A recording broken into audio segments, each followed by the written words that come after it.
Сәлеметсіңдер ме, оқушылар? Бүгінгі сабағымыздың тақырыбы Нұртөре Жүсіптің Гиннес кітабына кірген қазақ атты мәтінімен танысу. Сабағымыздың мақсаты Қазақстанның халық қаһарманы Тоқтар Әубәкіровтің өмірінен мәліметтер беру, шығарманы оқып, ондағы негізгі идеяны ұқтыру.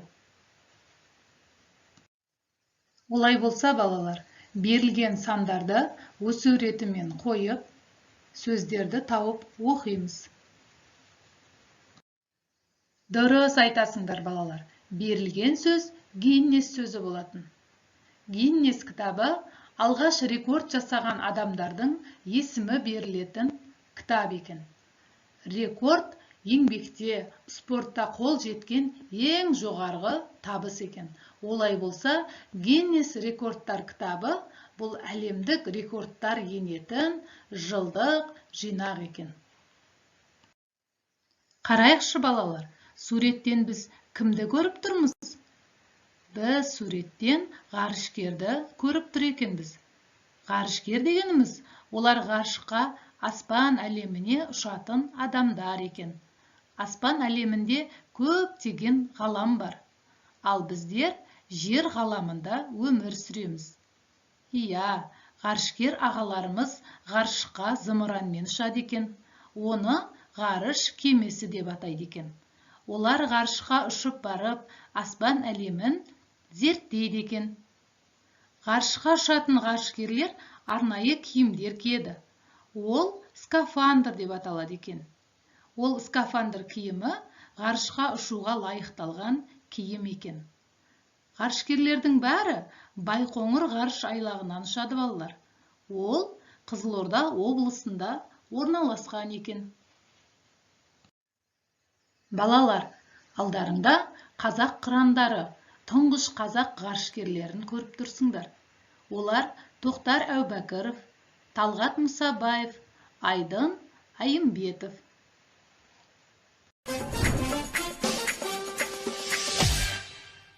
Сен адамзаттың ғарышқа сапары ең алғаш қазақ жерінен басталғанын білесің бе? 1957 жылы 4 қазанда Қызылорда облысындағы Байқоңыр ғарыш айлағынан жердің тұңғыш жасанды серігі ұшырды. Сол жерден 1961 жылы 12 сәуірде ғарыш әлеміне ұшқан бірінші адам Юрий Гагарин болды. Арада 30 жыл өткен соң 1991 жылы тұңғыш рет қазақ ғарышкері, Кеңес одағының батыры Тоқтар Әубәкіров ғарышқа аттанды. Байқоңыр бүгінгі таңда әртүрлі елдердің ғылым және коммерциялық зерттеу бағдарламалары бойынша жердің жасанды серіктері ұшырылатын халықаралық ғарыш айлағына айналды. Олай болса, балалар, оқулықта берілген Гиннес кітабына кірген қазақ атты Нұртөре Жүсіптің мәтініне қараймыз. Нұртөре Жүсіп 1961 жылы 29 сәуірде Қызылорда облысы Шиелі ауданында, қазіргі Керделі ауылында дүниеге келген екен. Ақынның көптеген кітаптары бар екен.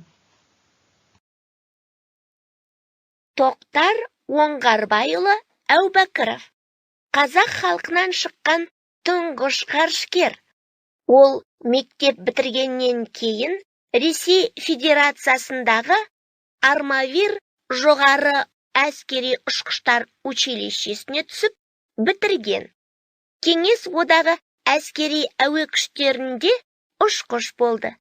Кейін Мәскеуде ұшқыш сынақшылар мектебін және Мәскеу авиациясы институтын бітірген. Тоқтар Әубәкіров 1988 жылы Кеңес одағында тұңғыш рет әуеде қонбай, ұшаққа 2 рет жанармай құйдыру арқылы солтүстік полюске ұшу сапарын ерлікпен орындап, Кеңес одағының батыры деген жоғары атаққа ие болды. 1990 жылы ғарышкерлер құрамына алынды. 1991 жылы 2 қазанда Байқоңырдан ғарышқа ұшты. 10 қазанда жерге оралды. Тоқтар Әубәкіров қазір Қазақстан Республикасы президентінің кеңесшісі. Тоқтар батыр, айналады ел бір сенен, Есіміңді білсе әлем, ғарышқа ұшқан қазақтың тұңғышына бір сәлем. Тоқтамайды осаңыз, біз жолыңды тосамыз.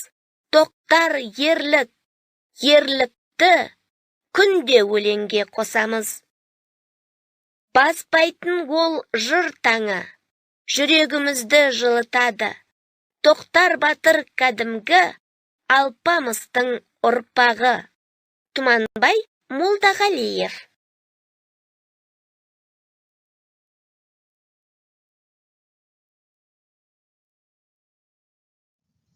Оқулықпен жұмыс.